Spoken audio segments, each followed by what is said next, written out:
Hey everyone, and welcome. So if you're feeling pretty comfortable with histograms, then you are absolutely ready for the next level. In this explainer, we're going to unlock a whole new dimension of insight from your data. Let's just dive right in. You've probably built a ton of histograms by now, and they're a fantastic tool, right? They give you a quick, solid look at the basic shape of your data. But what happens when you need to do more? Like, what if you need to compare two different distributions on the very same graph? Or see how the data accumulates, or track how something changes over time? Well, that's where the histogram can be, a bit of a blunt instrument. It shows you the what, but it often hides the how or the when. And that's exactly why we're here today, to build out your analyst toolkit. We're going to add 3 really powerful, specialized graphs to your skill set.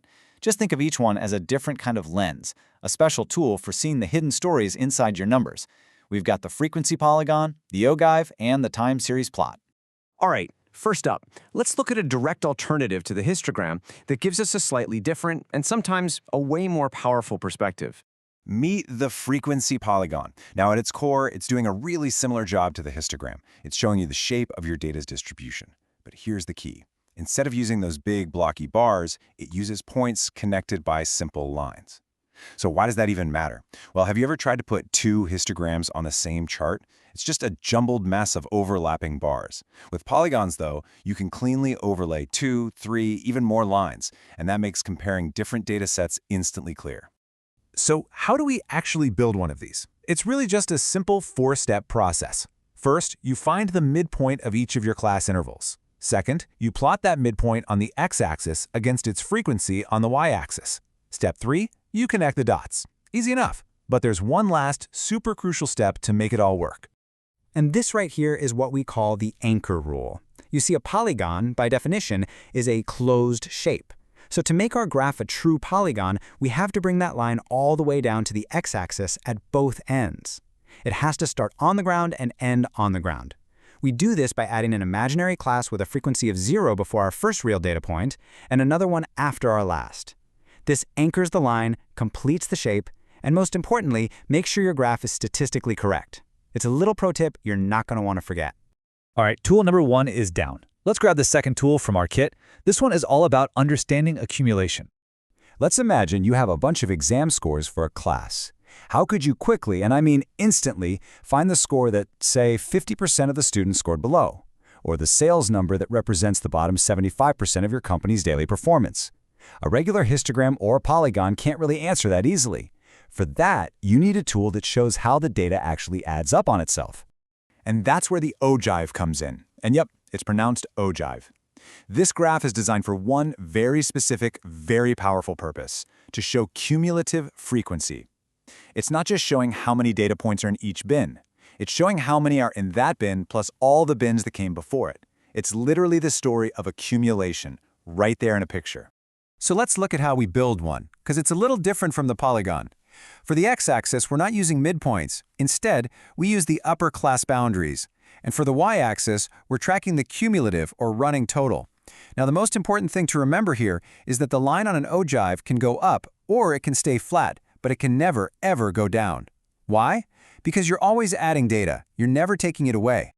And this is where the magic happens. This is its superpower. An ogive makes finding percentiles incredibly easy. You want to find the score for the 50th percentile? Just find 50% on the y-axis, trace your finger across to the line, and then drop straight down to see what the value is on the x-axis. And that's your answer. It is an amazingly efficient tool for answering all those how much is below this point questions. Okay, on to our final tool. This time, we're going to add what is often the most important variable of all, and that's time. The time series plot is probably one you've already seen all over the place, maybe tracking stock prices or a company's revenue. Its setup is the most intuitive of all. Time, whether it's years, months, days, whatever, goes on the horizontal axis, and the value of whatever it is you're tracking goes on the vertical axis. You just plot the points and connect the dots to see the journey of your data through time. But where a time series plot really shines is in spotting patterns. We're usually looking for 2 main things. First, we're looking for a trend. Is there a general, long-term upward or downward movement, kind of like a stock's value over a whole decade? And second, we're looking for seasonality. Are there predictable, repeating cycles in the data? Just think about ice cream sales. They always peak in the summer every single year. A good time series graph makes those kinds of patterns just jump right off the page at you.